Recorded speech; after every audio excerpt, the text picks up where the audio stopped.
Hello class 6। आज हम जो है सिविक्स का अपना थर्ड चैप्टर जो कि यूनिट 2 है, यूनिट 2 का फर्स्ट चैप्टर और सिविक्स का थर्ड चैप्टर गवर्नमेंट, इसको पढ़ेंगे। इसके बारे में बात करेंगे कि गवर्नमेंट क्या चीज़ होती है, ये कैसे काम करती है और क्या क्या चीज़ जो है इसकी रिस्पॉन्सिबिलिटीज है और इसकी ज़रूरत क्या है, why we need a government. तो इसके बारे में हम बात करते हैं। तो हम पहले देखते हैं कि meaning of government, what is the meaning of government, government की मीनिंग क्या है। तो गवर्नमेंट की मीनिंग के बारे में हम जब देखते हैं तो पाते हैं कि गवर्नमेंट इज एन इंस्टीट्यूशन, ये है एक ऐसी संस्था है। कैसी संस्था है?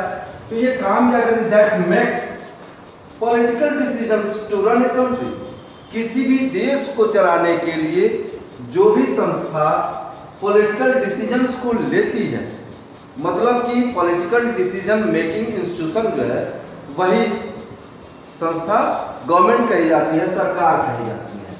दूसरी चीज कि भाई चलो ये पॉलिटिकल डिसीजंस लेने वाली संस्था है, लेकिन इसकी जरूरत क्या है, हमें इसकी जरूरत क्यों पड़ती है? The need for government. तो एक गवर्नमेंट की जरूरत क्यों पड़ती है, हम देखते हैं इस चीज को। तो इसमें to restore law and order, पहला काम गवर्नमेंट का किसको रिस्टोर करना है? लॉ एंड ऑर्डर को, कानून और व्यवस्था को। टू इंश्योर कोऑपरेशन, किसके बीच? Cooperation among the people to make collective decisions, लोग एक साथ मिलकर के कलेक्टिव डिसीजंस ले। एंड टू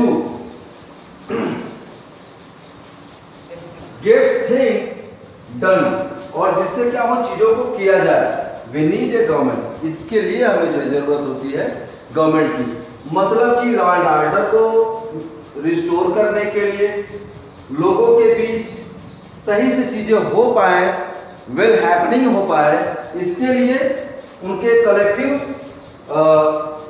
डिसीजंस हो, ये सारी चीजों को इंश्योर करने के लिए जरूरत होती है गवर्नमेंट की। अब इसके बाद से फंक्शंस ऑफ ए गवर्नमेंट, ये गवर्नमेंट को जो है क्या क्या काम करना पड़ता है, वो सारे फंक्शंस। तो पहली चीज मेंटेनिंग लॉ एंड ऑर्डर, आप जानते हैं, इसी के लिए आप देखते होंगे खाकी वर्दी वाले लोग जो है वो दौड़ते रहते हैं, 100 नंबर, डायल 100, डायल 112, ये तमाम चीजें सेवाएं हैं। इसके बाद से क्या है? प्रोवाइडिंग बेसिक फैसिलिटीज, जिसमें आप देखोगे स्वच्छता अभियान है, मोदी जी ने चलाया है, जिसमें घर घर टॉयलेट बने हुए हैं, सड़कें अच्छी की गई हैं, साफ सफाई के लिए सफाई कर्मी नियुक्त किए गए हैं, नालियां अच्छी बनवाई जाती हैं, ठीक है।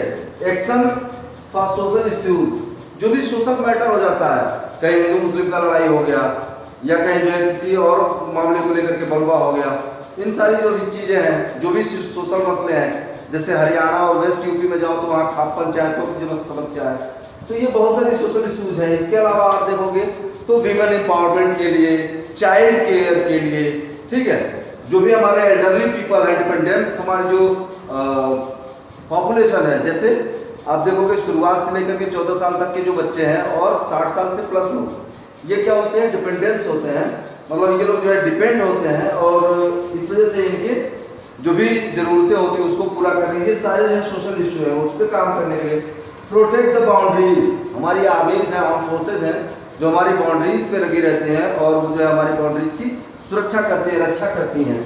दूसरी चीज अंडरटेक्स रिलीफ मेजर्स, जब कहीं कोई डिजास्टर आ जाए, कोई दिक्कत हो जाती है, तो वहां पर जो है लोगों को किस तरीके से रिलीफ प्रोवाइड कराया जाए, वो सारी चीजों के लिए भी गवर्नमेंट काम करती है। और आखिरी है मेक्स लॉ फॉर एवरीवन, और सबके लिए जो है ये कानून बनाती है। अब जैसे आप कहोगे कि सबके लिए कैसे कानून बनाएगी, तो जीएसटी बना दिया, गुड्स एंड सर्विसेज टैक्सेस। तो ये गुड्स एंड सर्विसेज टैक्स जो है ये सबको देना पड़ता है। आप कभी भी कोई चीज खरीदोगे तो ये इनडायरेक्ट टैक्स है और ये आपसे ले लिया जाता है। ऐसे ही और भी लॉज हैं जो बनाए हुए हैं गवर्नमेंट ने, और इसको सबको जो है मानना पड़ता है। तो ये चीजें रही और ये फंक्शंस हैं हमारे गवर्नमेंट के, जो कि हमारी गवर्नमेंट करती है। इसके अलावा और भी बहुत सारे काम हैं जो गवर्नमेंट करती है।